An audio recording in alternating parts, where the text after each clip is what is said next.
என்ன இந்த பசங்க என்ன காணோம்? எவ்வளவு நேரம் வெயிட் பண்றது? வாங்கடா, ஏன்டா இவ்வளவு தாமதம்? எப்படா வர சொன்னா எப்படா வரீங்க? பொங்கல் வந்துருச்சு, எல்லாம் ஏனமா இருந்தாலும் வேலைக்கு போறது இல்ல. வரண்ணா எல்லாம் வேலைக்கு போட்டு தானே வரேன். நாளைக்கு பொங்கல், இன்னைக்கு தான் ஏனமாலாம் வீட்டெல்லாம் சுத்தம் பண்றீங்களா?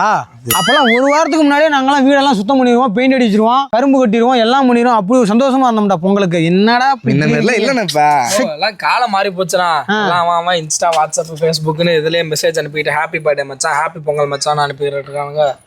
வீட்டை விட்டே வெளியே வர மாட்டானுங்க. இதுல வந்து அவனுக்கு ஃபோன் பண்ணி நீ வர சொல்லி காசு கலெக்ஷன் பண்ணி பொங்கலை வச்சு விளையாட்டு போட்டு வைக்கிறதுலாம் நடக்காத காரியம். என்னடா அவன் இப்படி பேசிக்கிட்டே? தம்பி, இதுக்காகவே நான் பொங்கலை நம்ம ஊர் சொந்த மண்ணில் கொண்டாடணுன்னு சென்னையில இருந்து எத்தனை பஸ் எத்தனை டிராஃபிக்கை கடந்து வந்திருக்கேன் நான். சென்னையில இருந்து ஏன்னா இங்க வந்தா? இங்க ஊரே ரெண்டு பட்டுலாம் இல்ல 4 பட்டா போய் கிடக்குண்ணா. என்ன போட்டி வச்சாலும் இங்க சண்டை பிடிக்கணும் ஒருத்தன் இருக்கானுண்ணா. வந்து சண்டை பிடிக்கணும்ண்ணா. யாரா அந்த மாதிரி? யாரா ஆள் இருக்குண்ணா? எந்த பசங்க? இங்க ஒரு பழைய கேங்கே இருக்குண்ணா. பேரை சொல்லுங்கடா. எவன்னா? கோபால்ண்ணா. கோபாலா? டேய், என்கிட்ட எப்பயுமே அடி வாங்கிட்டு போன அவனாடா. செவிலி அடி வாங்கியிருக்கான்டா என்கிட்ட அந்த பையன்.